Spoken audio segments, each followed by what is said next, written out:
Latest updates ఎప్పటికప్పుడు పొందడానికి Big TV WhatsApp channel follow అవ్వండి. లింక్ డిస్క్రిప్షన్ లో ఉంది. అంతా నా ఇష్టం ఈ సింగిల్ డైలాగ్ ని ఫాలో అవుతున్నారు మాజీ సీఎం జగన్. అప్పుడైనా ఇప్పుడైనా చెప్పిందే వేదం, చేసేదే చట్టం అని ఫీల్ అవుతున్నారు వైసీపీ అధినేత. రూల్స్ తో పనిలేదు, ఆయన అనుకుంటే జరిగిపోవాలి అన్నట్లు వ్యవహరిస్తున్నారు, విమర్శలు పాలవుతున్నారు.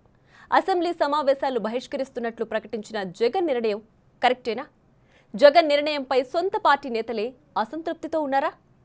మీడియా ఎదుటే ప్రశ్నిస్తానన్న జగన్ అక్కడైనా అన్ని మీడియా సంస్థలను అలో చేస్తారా? శాసనసభను బహిష్కరించిన జగన్ శాసన మండలికి మాత్రం ఓకే ఎందుకు చెప్పారు? అసలు జగన్ స్కెచ్ ఏంటో వాచ్ ది స్టోరీ. మాజీ సీఎం వైసీపీ అధినేత వైఎస్ జగన్మోహన్ రెడ్డిలో ఏమాత్రం తేడా కనిపించటం లేదు. అధికారంలో ఉన్నప్పుడు ఎలా అయితే అంతా నా ఇష్టం అని వ్యవహరించారో, ఇప్పుడు ఘోర పరాభవం తరువాత కూడా ఏకపక్ష నిర్ణయాలతో సర్వత్రా విమర్శలు మూటగట్టుకుంటున్నారు. ఓటమి తరువాత కూడా సొంత పార్టీ నేతలకు ఛాన్స్ ఇవ్వకుండా ఏకపక్ష నిర్ణయాలు తీసుకుంటున్నారని సొంత పార్టీలోనే ఆరోపణలు వినిపిస్తున్నాయట. నేటి నుంచి ఏపీ అసెంబ్లీ సమావేశాలు ప్రారంభమయ్యాయి. మంత్రి పయ్యావుల బడ్జెట్ ను సైతం ప్రవేశపెట్టారు. అయితే వైసీపీ మాత్రం అసెంబ్లీ సమావేశాలను బహిష్కరించింది. ప్రతిపక్ష హోదా లేనప్పుడు, తమను ప్రతిపక్ష పార్టీగా గుర్తించినప్పుడు సభకు వెళ్లి ప్రయోజనం ఏముందని జగన్ ఇప్పటికే వ్యాఖ్యానించారు. అసెంబ్లీ సమావేశాల సమయంలో మీడియా ముందు ప్రజల తరపున ప్రభుత్వాన్ని ప్రశ్నిస్తామని తెలిపారు.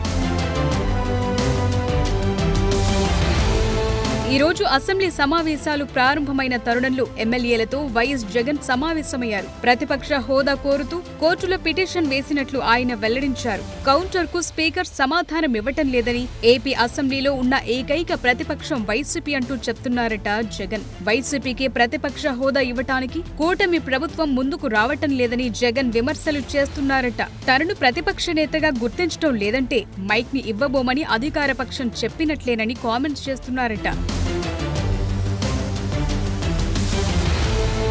మరోవైపు అధికారం కోల్పోవటాన్ని జగన్ ఇంకా జీర్ణించుకోవటం లేదని కూటమి నేతలు ఫైర్ అవుతున్నారట. అందుకే ఆయన అసెంబ్లీకి వెళ్లటానికి ఇష్టపడటం లేదని చెప్తున్నారట. అసెంబ్లీ సమావేశాలు బహిష్కరిస్తామన్న వైసీపీ నిర్ణయాన్ని అన్ని రాజకీయ పార్టీలు తప్పుబడుతున్నాయట. ప్రజలు ఇచ్చిన అవకాశాన్ని వినియోగించుకోవాలని పలువురు సూచిస్తున్నారట. ప్రతిపక్ష హోదాకు కావాల్సిన సంఖ్య లేనప్పుడు ఆ స్థానాన్ని కోరటంలో అర్థం లేదని చెప్తున్నారట. సభను బహిష్కరిస్తే 11 మంది వైసీపీ నేతలను ఎమ్మెల్యేలుగా గెలిపించిన ప్రజలను మోసం చేసినట్టే అని ఆగ్రహం వ్యక్తం చేస్తున్నారట. కూటమి నేతల విమర్శలతో పాటు జగన్ సోదరి ఏపీ పీసీసీ చీఫ్ షర్మిల సైతం ఆయన నిర్ణయంపై అసహనం వ్యక్తం చేశారట. సభకు వెళ్లినప్పుడు పదవులెందుకని ఆమె ప్రశ్నించారట. జగన్ సహా ఆ పార్టీ ఎమ్మెల్యేలంతా పదవులకు రాజీనామా చేయాలని డిమాండ్ చేశారట. అలానే ఇక అసెంబ్లీకి వెళ్లకుండా మీడియా ముందే ప్రభుత్వాన్ని నిలదీస్తానంటూ జగన్ చెప్పిన మాటను కూడా తప్పుపడుతున్నారట ఆ పార్టీ నేతలు. ఒకవేళ మీడియా ముందు మాత్రమే నిలదీస్తానన్న జగన్ అన్ని మీడియా సంస్థల్ని ఆ ప్రెస్ మీట్లకు పిలవకుండా కేవలం తనకు అనుకూలంగా ఉండే వారిని మాత్రమే పిలిచి మాట్లాడితే అది కూడా మైనస్ అవుతుందంటున్నారు.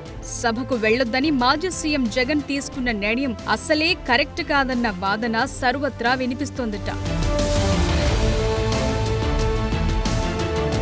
వైసీపీ ఎమ్మెల్యేలు సమావేశాలను బహిష్కరిస్తే ఎమ్మెల్సీలు మాత్రం హాజరవుతున్నారు. 58 మంది సభ్యులున్న శాసన మండలిలో ప్రస్తుతం వైసీపీకి 40 మందికి పైగా ఎమ్మెల్సీలున్నారు. మండలిలో మెజార్టీ బలం ఉండడంతో కూటమి సర్కార్ను ఇబ్బంది పెట్టడమే జగన్ టార్గెట్ గా కనిపిస్తోందని భావిస్తున్నారట. మరి విజనరీ చంద్రబాబు ఆధిక్యత లేని సమయంలోనే ఎమ్మెల్సీని గెలిపించుకున్నారని, ఆయన ఫోకస్ పెడితే వైసీపీ ఎమ్మెల్సీలు అత్యధికులు గోడ దూకటం ఖాయమని కూటమి నేతలు అభిప్రాయపడుతున్నారట. దాంతో జగన్ వేసిన ఈ స్కెచ్ ఎంతవరకు వర్కౌట్ అవుతుందో అని చర్చించుకుంటున్నారట. ఇక నిర్దిష్ట గడువులోగా ఏ ఎమ్మెల్యే అయినా అసెంబ్లీకి హాజరు కాకపోతే స్పీకర్ అనర్హత వేటు వేసే అవకాశం ఉంటుంది. మరి ఆ విషయంలో జగన్ తనతో పాటు మిగిలిన 10 మంది ఎమ్మెల్యేలను కూడా రిస్కులో పడేస్తున్నారని వాదనలు వినిపిస్తున్నాయట. ఈ విషయంలో జగన్ మరి పునరాలోచించి అసెంబ్లీకి హాజరైతే అప్పుడేం చెబుతారు అని కూడా కామెంట్స్ చేస్తున్నారట. మరి జగన్ ఈ పరిస్థితుల్లో ఏం చేయబోతున్నారని పొలిటికల్ వర్గాల్లో చర్చ జరుగుతోంది.